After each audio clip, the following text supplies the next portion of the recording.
In the pre-dawn darkness of June 6, 1944, Commander Samuel Dealey stood in the conning tower of USS Harder, scanning the moonlit waters off Tawi-Tawi in the Philippines. He was 37, a battle-hardened veteran of 5 war patrols with 18 enemy ships to his name. The enemy had noticed. 3 Japanese destroyers, Minazuki, Hayanami, and Tanakaze, were now closing in on his submarine. Their orders were clear: eliminate the American threat that had been haunting their supply lines for nearly a month. Until just weeks prior, no American submarine had ever sunk a Japanese destroyer while under active pursuit. Destroyers could sprint at 35 knots, while submarines, when submerged, struggled to make 9. The odds were lopsided. Between late 1941 and early 1944, Japanese destroyers had sunk 14 American submarines in active combat. Not once had the reverse occurred until April 13, 1944. That day, when the destroyer Ikazuchi charged harder, Dealey didn't retreat. He ordered flank speed and closed the distance. At 900 yards, he fired a spread of torpedoes. 2 struck home. Ikazuchi erupted in flames and sank in minutes.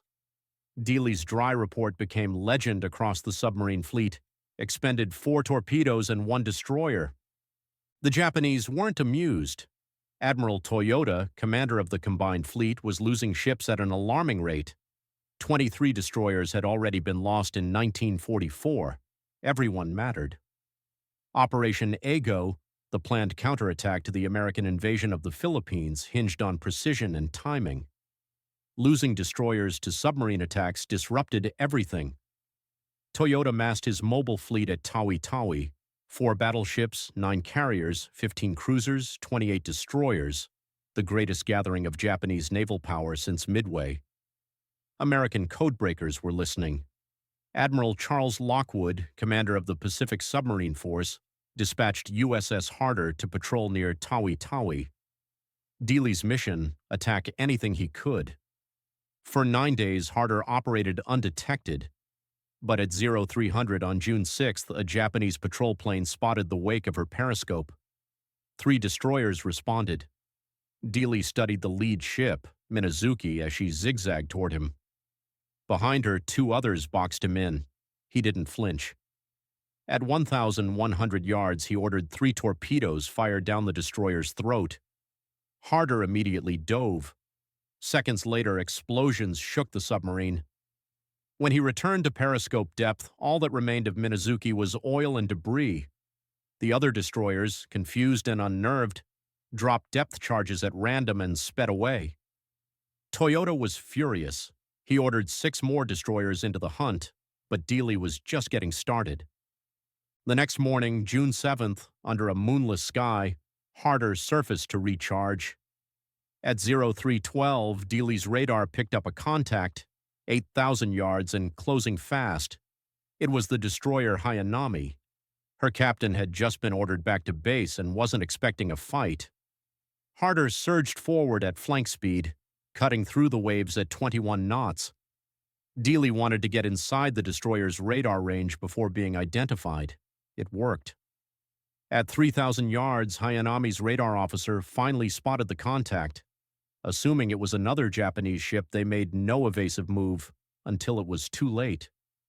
At 2,300 yards, Dealey fired 4 torpedoes. 2 found their mark. The aft magazine exploded, snapping Hayanami's stern from her body.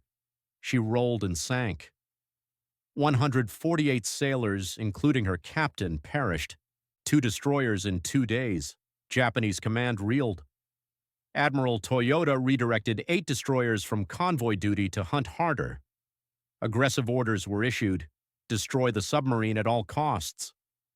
On June 8th, Dealey pushed south toward the Sabutu Passage, a narrow strait teeming with Japanese destroyers. It was where he planned his next strike. At 1400 hours, his lookout spotted 2 destroyers in a steady search pattern.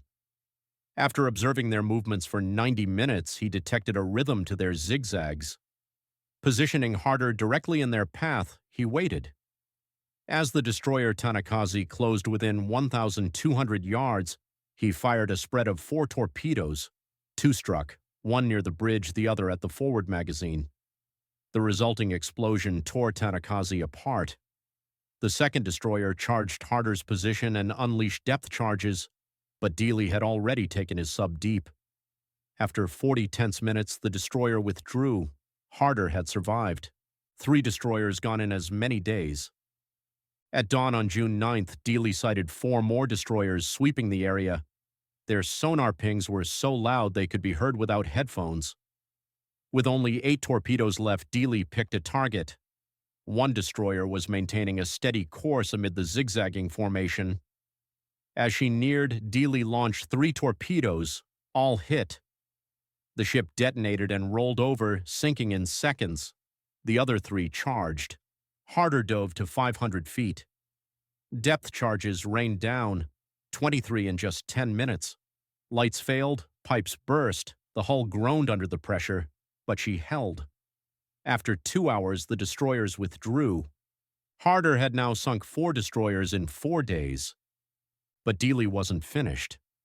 Later, he encountered 2 more destroyers conducting high-speed searches. With just 5 torpedoes remaining, he fired 3 at the lead destroyer. 1 hit, but she stayed afloat. The second destroyer surged toward him. Dealey launched his last 2 torpedoes. Both missed. With no torpedoes and a destroyer bearing down, he took Harder deep once more. The enemy dropped 42 depth charges over the next 90 minutes. 3 struck dangerously close, cracking gauges and bursting pipes. Yet again, Harder survived. She crept away, low on fuel, battered but alive. Dealey's actions had changed the course of the war.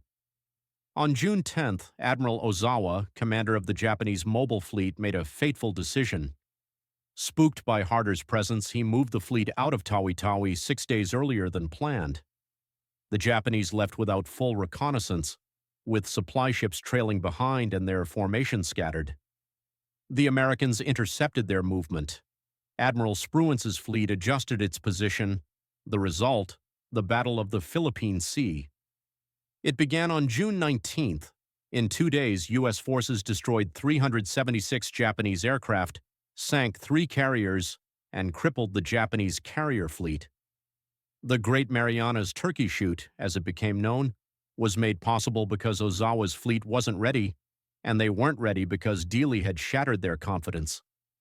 After refueling in Fremantle, Dealey returned to sea in August with USS Harder, USS Hake, and USS Haddo, forming a wolf pack.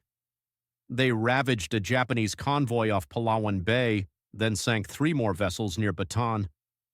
On August 24th, Harder prepared to attack a damaged destroyer when 2 Japanese escorts, CD-22 and PB-102, detected her. At 0547, CD-22 made its first depth charge run. Explosions ripped through the water. Harder's pressure hull cracked, flooding the stern. Dealey tried to surface, but the water was too much. The sub couldn't rise. A second wave of depth charges followed. At 600 feet beyond her test depth, the hull imploded. USS Harder was lost with all 79 men aboard. Her final resting place, undiscovered until 2024, lies off the coast of Luzon. The Navy declared her missing in September 1944. Her loss was deeply felt. Commander Dealey was posthumously awarded the Medal of Honor. His citation praised his unmatched courage and success in sinking 5 destroyers in rapid succession. Harder received the Presidential Unit Citation and 6 battle stars. Her motto, "Hit 'em harder," became legend. Dealey's tactics changed everything.